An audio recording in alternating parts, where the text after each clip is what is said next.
Welcome to Standards-Based Grading at Charles City Middle School. So what is the standards-based grading all about anyways? It's really simple. Our focus is to improve student learning. A lot of times we get grades, reports, standards and assessments, benchmarks, ABCs, 1, 2, 3s, percentages. It kind of drives us all crazy. But we want to keep it simple. Sometimes, when we push kids towards getting an A or a B, we're using it to bribe them with bonus points and extra credit to force them to get a better grade, but they're not necessarily understanding the skills.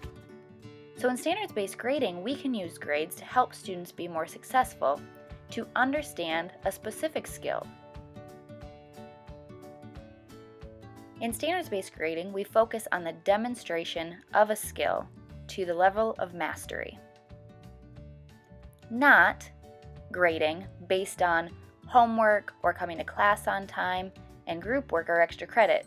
Although we do grade on these things, they are separate from an academic grade. So standards-based grading helps us focus on 3 things: learning goals, assessment, and feedback. Learning goals are the standards that are going to be covered. For example, reading on grade level text is an example of a learning goal or a learning target. Assessment, because learning goals are laid out, when assessments are made, we know exactly what skills to assess. We do this formatively, through observation and quizzes, and summatively through projects and end of the skill tests. Because learning goals are clear, teachers can be clear with students through feedback on what they are doing well and what they need to improve on.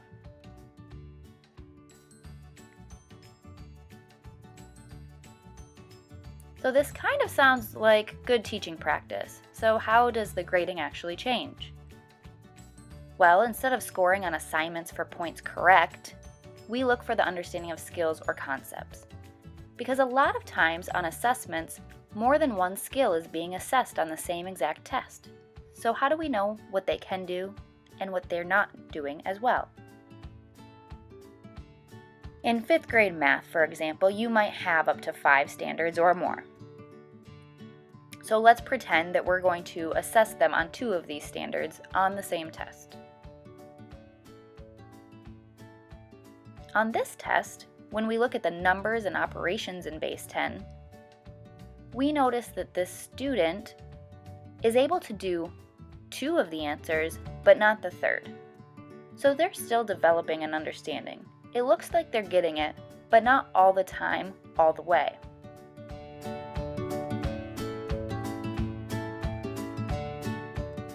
Now in the second skill that we assess, operations and algebraic thinking, we notice that there are answers wrong due to computation errors, but really the algebraic thinking used to solve the problem is correct.